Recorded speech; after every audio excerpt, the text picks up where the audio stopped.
And brothers and sisters, praise the Lord for this meeting.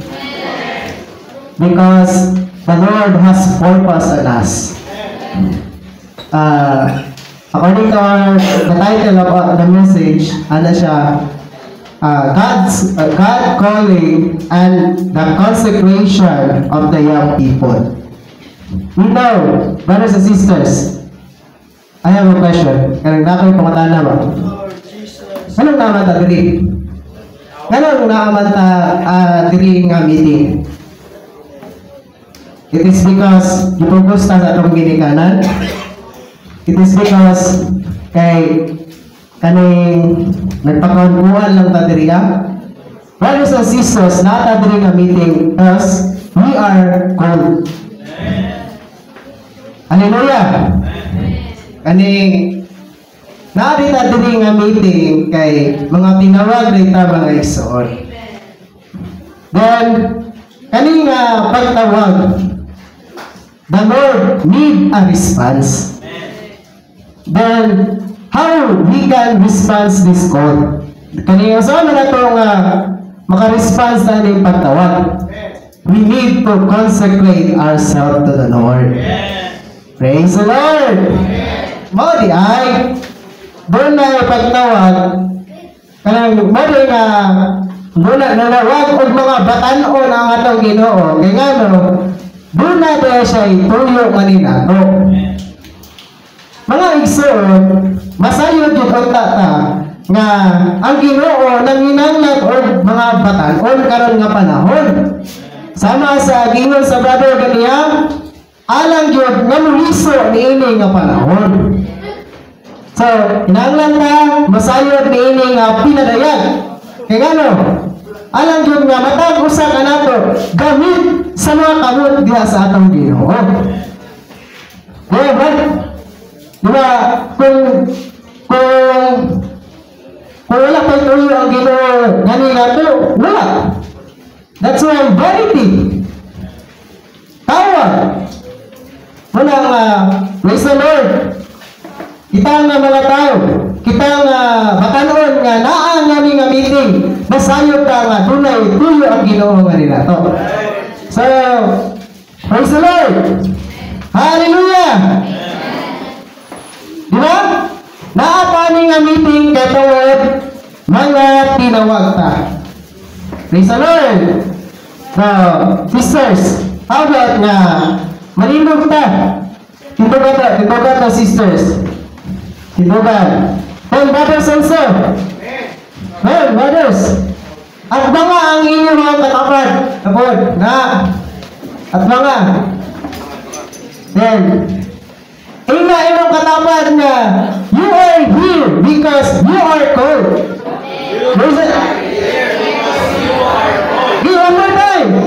You are here because you are called. Praise the Lord. Kapag because isa may katwan.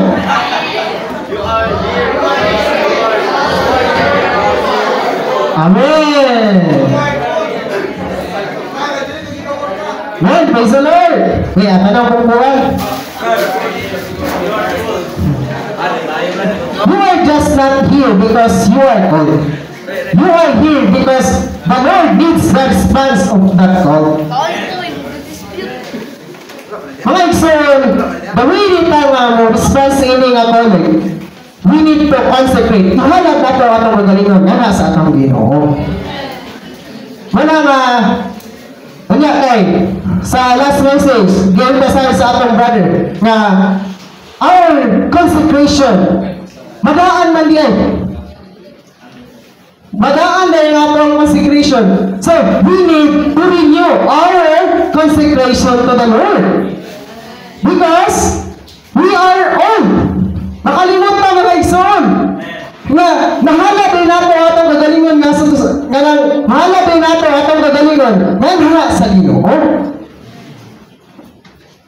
Mo na yung naka-bad side, kanang nakamaot namin nato.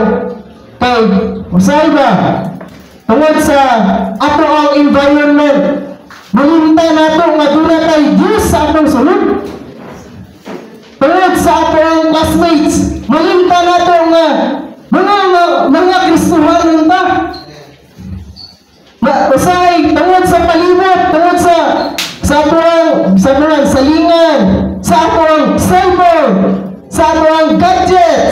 sa atong social media. Mahimtang nato mga igsoon nga kita mga Kristohanon. Mahimtang nato nga mga nahalad na nga sa atong Ginoo. That's why we need to renew our consecration every day. Adlaw. So, mga igsoon, kaya ganina, gipatindog ta sa ato ang igsoon nga kaning mukonsecrate na pod pag-usab nga nasa Ginoo. So, atong water kay madaan na data every time. Kada oras, kada minuto, madaan na data, brad. O para po, wala na po ka sa imong kagalingon. I-renew ang imong consecration nga nasa Ginoo.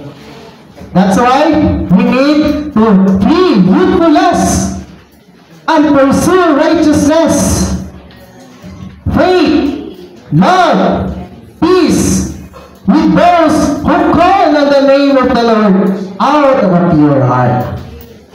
Praise the Lord! After this message, kaning mga igsoon, magpumisay ta. Di natin makita kung unsa yun ta nga nahalad muna sa atong Ginoo. Salamat! Amen! Hinya karon din ha. Karon mga sisters, kita na kinahanglan ta mag-prophesy kay nahalad man ta. So, how we respond, how we consecrate ourselves to the Lord. Brothers and sisters, we are consecrated person to the Lord, then we are being useful alang yun sa iyahang pamatigayon. We know that the Lord had a plan. Doon na siya'y plano. Doon na siya'y gitinguha. Alang yun nga kaning diwa matuman na ginahanglan sa natong mga tao. Especially sa mga batanon. Kaya ano, sagarang gigamit sa record sa Biblia, sagarang gigamit sa Ginoo. Batanon yun, bro. Batanon yun. So, ang pala maginta, kay ipang mention man din niya sa atong pagtulunan, kung kinsa itong mga ipang mention niya, mga batanon. Like Daniel, Samuel, Moses, saba? Joshua, in Old Testament, Timothy, Titus, then kita, today's, anong nga panahon? Mga tinawag man ta, magamit yung untata sa atong Ginoo. Magamit yung untata sa atong Ginoo, karon nga panahon. Magamit yung untata sa tuyo sa atong Ginoo. Sa mga igsoon, masayag yung untata nga, samtang mas batanon pa dayta, mas galamiton pa dayta sa atong Ginoo. So, praise the Lord. Kita mga batanon karon nga panahon, para dili gyud ta magbahay sa umalabot nga panahon nga makaingon ta nga kawang ang tanang butang nga atong nakabot. Naginhanglan ay nato na nga mubuhat ang mga butang nga pinaagi ra gyud niya sa atong Ginoo. Atong pag-eskwela, kinahanglan day nga para dili nila siya mahimong kawang, alam gyud unta nila sa atong Ginoo. Kana day atong trabaho, para dili nila magkawang, kinahanglan nila alam nila sa atong Ginoo. Kana day atong studies, kanang maka-perfect ta sa exam. Kana day nata sa eskwelahan, alam gyud nila unta sa Ginoo. Kay aron gyud nga dili ta mapahay sa labot nga panahon sama ni Solomon nga nakaingon sa kawang sa kakawangan, kawang ang tanang butang. Kinahanglan gyud ta nga alang ra gyud sa Ginoo ang tanan natong gawi. Na doon na po revelation. Nga kinahanglan natin i-digest. Kinahanglan natin makita nga, kasaman, ang Ginoo nanginanglan og batanon nga karon nga panahon alang muliso aning panahon. Praise the Lord. So, after 11, natay 1 hour.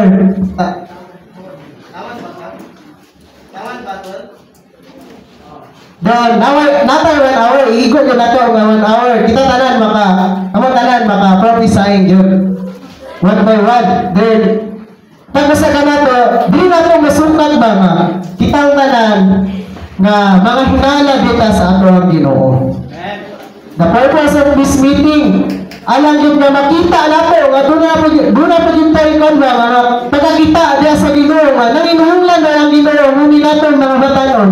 Tungod, kay alam yun nga mapunan ang iyang pamatigayon. Praise the Lord! So, 10:32.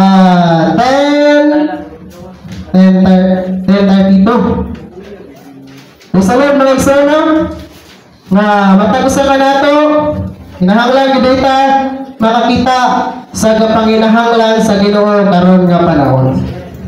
Makita nyo nato nga atong Ginoo nang hinahanglan natong karon nga panahon, mga batanon, alang yun nga muliso ni ining panahon na.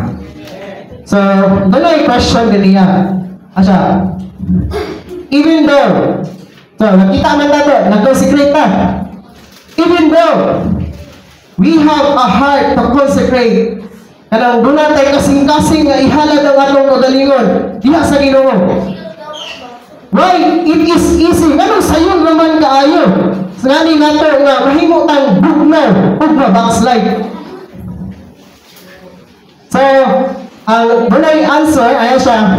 The answer is Satan does not want us to consecrate ourselves to the Lord. That's why Satan also want sa atong mga batanon, mas kusog pa ba? Mas nakusog pa ang iyang buwan nga ni nato. Iyang pugnan ang atong pagkahinalag na sa atong Ginoo. So, makita gyud ta nato ba nga bisan pa kanang makita gyud ta nato ba nga dunay kaakba nga atong Ginoo nga mupugong sa atong paghalad sa atong kagalingon. Then, ano siya? Furthermore, it is easy for us to become defiled, contaminated, just as the easier for a person to fall down, but it is for him to stand firm all the time. Mga igsoon, makita gyud ta nato tungkol sa kahulog ang atong kahimta. Makita gyud ta nato nga unsa ka maot ang atong standing muna sa atong Ginoo. Usa ang atong posisyon. Wala nga makinahanglan ba tag kaluoy, makinahanglan ba tag grasya nga alang gyud nga makabarog ta diha sa ato ang Ginoo. Kita mga batanon, dali ra man gud ta mahintad. Dali ra pud ta makanwa. Dali ra pud ta ma-defy. Samot na, dali ra ta masuya. Dali ra ta ma-influence. That's why we need to see our standing.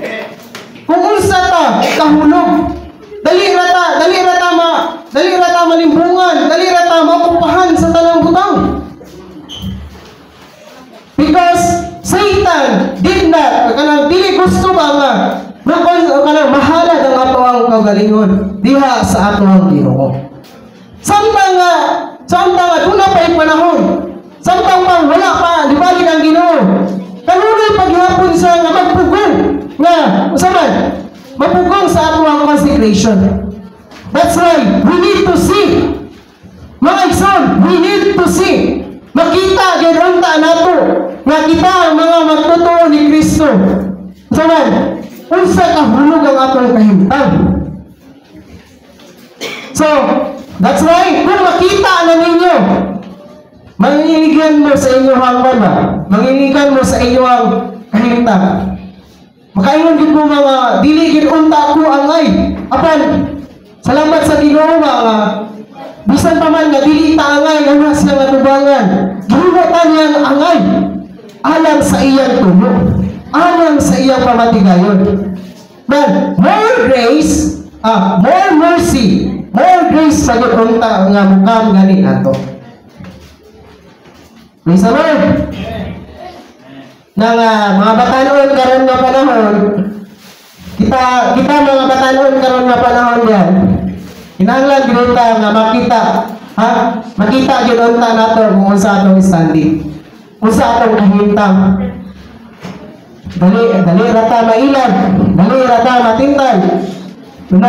Naginahanglan pagilita sa atong Ginoo alang sa iyang pagtawag. Mapugong kaning kaaway sa Dios, mapugong ni. Mao ni makapahimong nga malingkod nato ato ang maghalad.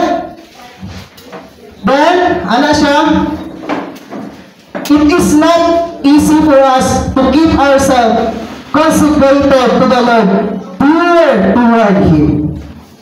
Oh Lord Jesus. Dili day sayon na to keep ourselves being pure, to keep ourselves to be consecrated ourselves to the Lord daily. That's why we need a renewal. Kinahanglan tag paglunhaw ato adlaw sa ato ang consecration. Then ano siya? In the Old Testament, doon na siya gulagwayan na ba? In the Old Testament was also a burnt offering every Sabbath for every beginning of every month, for every appointed feast. When there was an important occasion, a particular burnt offering needed to be presented. It was not sufficient for Israelites to present burnt offering just once. They need to present a burnt offering every day and every Sabbath, new moon, appointed feast, an important occasion. Then nagmatay na po sa karon nga panahon. This signifies that we need to renew our consecration. Then renew our consecration every day. That we need to consecrate ourselves to the Lord in a special way, at a special time, and for a special occasion. My experience, the best time to consecrate, to renew our consecration is early in the morning. Thank you, Lord, for a new start. Salamat Ginoo sa bagong pagsugod. Salamat Ginoo sa bagong paghalad. Ihalad na ko pag-usap ang akong kagalingon. We need to see this revelation. Makita gano'n na natin nga pinadayag na kita nga to, madaan na. We need to review every day. Then, I have a question. Nagka-morning ni Bible ba ta? Lord Jesus. Isang naman na anak gani nga standing. Mapili pagyapon ta. So, ampo magita sa Ginoo nga more mercy and grace sa Gud mga igsoon. Hallelujah. Maot yun. No. Brad, maot yun Brad atong kauntan. Kay kinahanglan gyud nga marinyo ta adlaw-adlaw. Kay kung pili ta marinyo, magpabilin tang daan.